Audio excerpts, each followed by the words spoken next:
Hello friends.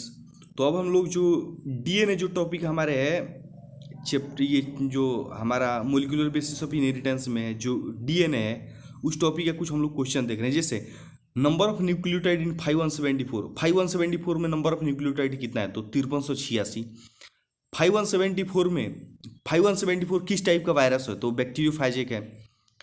Total bases इन bacteriophage, lambda bacteriophage में total base कितना होता है? बेस पेयर 48,502 होता है। और नंबर ऑफ बेसेज का बात करें तो 97,004 होता है। ठीक है, 48,502 का दुगुना। और 4.6 इंटू 10 पर 6 बेस पेयर किस में होता है? तो इसकी रेसिप्रोकाई में होता है।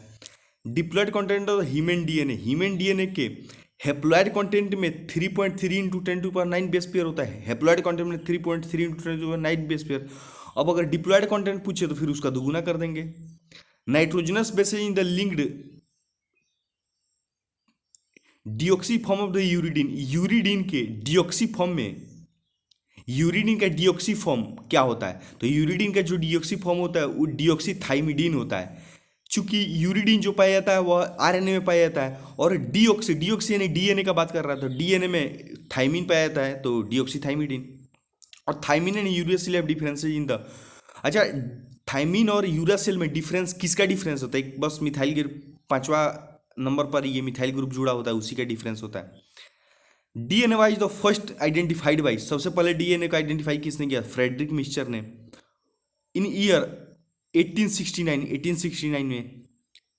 X ray diffraction data of the DNA was the produced by the scientist. अच्छा, एक्सरे डिफ्रैक्शन डाटा किसने प्रोड्यूस किया था? Maurice Wilkins and the Rosalind Franklin ने।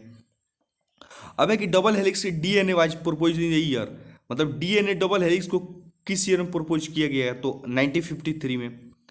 Generally DNA helix is the coiled right fashion, हाँ सही बात है यार, राइट फैशन में ही होता है। द पिच, अच्छा, जो पिच जो होता है उसके बीच का जो लेंथ होता है 3.4 नैनोमीटर होता है। और दो बेसेज के बीच में जो होता है ये 0.34 नैनोमीटर होता है। एंगस्ट्रॉन में बात करें तो 34 एंगस्ट्रॉन हो जाएगा, और 3.4 दो बेसेज के बीच में हो जाएगा। और 10 number of base pair present in the eastern, प्रत्येक टर्न में 10 बेस पेयर होता है। बोल रहा है कि डेस propose the central dogma of the molecular biology किसने दिया? तो वो हमारे फ्रांसिस क्रिक साहब ने दिया था। Distance between first and the 15th base pair of the DNA helix के फर्स्ट और 15th के बीच में पूछ रहा है कि डिस्टेंस कितना होगा।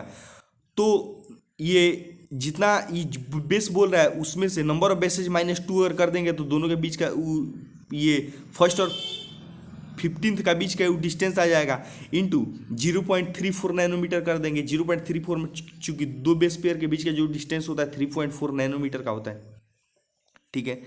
Length of the human DNA का जो लेंथ होता है 2.2 मीटर होता है।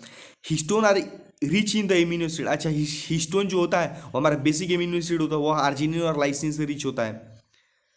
Histone octamer contains protein, histone octamer में कौन कौन सा प्रोटीन होता है? तो उसमें हमारा होता है 2 copies of the H2A H2B H3 H4, H2A H2B H3 और H4 होता है। What is a nucleosome? Nucleosome क्या है? तो न्यूक्लियोजोम जो है हमारा negatively charge DNA is the raped around the positively charge the histone octamer. अच्छा, हिस्टोन ऑक्टामर जो होता है पॉजिटिवली चार्ज होता है, और जो हमारा डीएनए होता है वह निगेटिवली चार्ज होता है। हिस्टोन ऑक्टामर के चारों तरफ ये लपेटा रहता है, यानी रेप्ड रहता है। A typical nucleosome contains these pair of the DNA helix. एक टिपिकल न्यूक्लियोजोम के पास कितना पेयर ये डीएनए हेलिक्स होता है? तो 200 पेयर बेस पेयर। अच्छा, function of non histone chromosomal protein, non histone chromosomal protein का फंक्शन क्या है? तो उसका काम होता है ये क्या नाम, पैकेजिंग करना। Chromatin that is the more densely packed, जो मोर डेंसली पैक्ड होता है उसको हेट्रोक्रोमेटिन बोलते हैं, जो कि डार्क कलर का होता है। और क्रोमेटिन जो लाइटली जो पैक्ड होता है उसको यूक्रोमेटिन बोलते हैं। Heterochromatin is transcriptionally inactive, heterochromatin जो होता है इनएक्टिव होता है, और जो हमारा यूक्रोमेटिन होता है वह हमारा एक्टिव होता है। जो यूक्रोमेटिन होता है वह हमारा ट्रांसक्रिप्शनली एक्टिव होता है, और जो हेट्रोक्रोमेटिन होता है वह हमारा इनएक्टिव होता है। Thank you friends.